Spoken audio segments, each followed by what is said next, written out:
want to play a video, and maybe you can explain what we're watching. A young girl comes up to him, she looks very young in the video, and asks him about comments that he made about Jesus during a podcast. Before we play this, can you tell us what the backstory? So he was on a podcast, and Dan wants to show himself off as this intellectual. Dan is dumb. No offense. No, I'm not being mean. By the way, my dogs are dumb, and I think they're going to heaven. I don't think that's a moral category. I'm not attacking him, but he is dumb, like head injury dumb. And I don't. Anyway, sorry to be mean. No, I actually think he's. I'm going to disagree with you. I think he's incredibly smart. I think he's vacuous when it comes to wisdom, though. Maybe that's what I'm referring to. Yeah. So I think he knows a lot. And when I've sat and listened to some of his podcasts and some of the different things, he's a really smart guy, but he completely lacks the wisdom to know what to do with all those smarts. Yeah. And so he's doing this podcast with this guy. And they're talking about, he brings up, well, the American people need archetypes. Spider-Man, Superman, and Jesus Christ. And he says, and then real ones too, like Rosa Parks and Abraham Lincoln. And they're like, what? You just actually said Jesus. So Rosa Parks is real, Jesus is not. Jesus is not. And That's so perfect. That's a Karl Rove position, I think. Yes, I probably. I saw it on Wikipedia. Yeah. Let's be real. So this young woman at the Montgomery County Tea Party on a Monday night asks Dan Crenshaw, she said, I'm trying to get my arms around this. And then she read the statement verbatim of what he had said on this podcast. And he said, I can't get my arms around that. And he said, you put a period after Jesus and don't question my faith. And the whole place just lost it. So let's play that. You not only lied about Jesus not being real, but you lied about being a Christian. To give context to anyone who hasn't heard, Crenshaw said, quote, the most important thing here is that we have important hero archetypes that we look up to. Jesus is a hero archetype, Superman is a hero archetype. Real characters too. I could name 1,000. Rosa Parks, Ronald Reagan, end quote.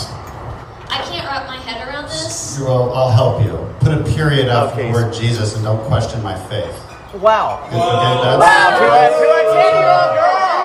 So I think it's fair to, to not want to be attacked for your faith. Okay. I'm with Crenshaw on that. But she wasn't really attacking him on his face. She was asking, like, She wanted clarity. What do you mean? Yeah, All she wanted exactly. was clarity. Exactly. Like, have you ever said anything you're like, I could have positioned that differently? Have I ever said anything? I mean, I get asked that all the time. Especially I'll come home, my wife will be like, did you mean to say that? I'm like, okay, what should I have said? Well, right. Oh, I've lived I'm like, okay, yes, honey, that makes sense, right? And so you just say, wow, I guess I could have handled that differently. Right. That's not what I meant. I would have put a period after Jesus, and then I would have shut my mouth and laughed it off. Totally. But instead, he got all defensive at this young woman and tried to ridicule her. Oh, he attacked her instantly. Yeah. So what you're seeing on display there is a fragile, very unhappy, and above all, hostile person. Why would a person like that want to be in elected office in the first place? I don't know, because the reality is that you are the center of scorn. You just are. Of course. You're going to take some hard positions and you're going to get shot at. Of course. So how did that video go over in Texas? It went viral like overnight. Yeah. And the next morning it was on all the different radio talk shows and went over like a lead balloon. But and not at no time did he ever say, well, I handled that. It was a bad night for me. Probably shouldn't have said that. That was silly on my part. Right. I mean, there's just no ability to be gracious and kind to that young woman, even in the absence of, in seeing what happened. Nothing. It was just bizarre. I want to play one other clip that I think reveals a lot, not just about his temperament, but about his agenda. So he was asked by a reporter whom I respect called Liam Cosgrove, coming out of Congress, this was the spring, early summer, and he was asked about legislation that he had voted for. And basically his position was the intel agencies are not in any way playing in American politics. Here's the exchange. With data and with access to your app that you're addicted to, you can vastly manipulate an entire population, which the Chinese have done already. Are you worried that our intelligence agencies are doing the same thing domestically? Am I worried that, I know that they're not. They're not manipulating Americans? They're not controlling the flow of information? Yeah, did you have some evidence otherwise that you'd like to share? I mean, okay. Before the 20... Any serious questions? Congressman, you asked for an example of the U.S. intelligence agencies meddling in our information. What about before the 2020 election when 50 members came out and said the Hunter Biden laptop was Russian disinformation? Does that count? No, because they were retired. They were retired, but the FBI had the laptop for over a year. There's nothing even close to what TikTok. So that I felt, again, I've spent the last half an hour sort of defending Crenshaw in a backhanded way. I think he's a victim of the war on terror. If I'm being honest, that's what I think. He's clearly so damaged and screwed up and tragic personal life and all the rest. But when I saw that, I thought, this is like not a good person, actually. The most egregious thing about that is that as I talk to friends in DC, they see this like on a daily basis. Oh, yes. And so wait, see what? This is the deep state. This is the deep state at work that he's denying exists. It's the intel agencies playing in American politics. Right. So what the left has done is they've positioned this fourth branch of government so that even when they're not in power, they're in power. Yes. That's what they've created.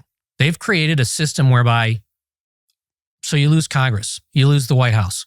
We don't care. They don't care because they have the fourth branch of government that's still running the show. It's so blatantly honest or obvious. We're sorry to say it, but this is not a very safe country. Walk through Oakland or Philadelphia. Yeah, good luck. So most people, when they think about this, want to carry a firearm, and a lot of us do. The problem is there can be massive consequences for that. Ask Kyle Rittenhouse. Kyle Rittenhouse got off in the end, but he was innocent from the first moment. It was obvious on video, and he was facing life in prison anyway. That's what the anti-gun movement will do. They'll throw you in prison for defending yourself with a firearm.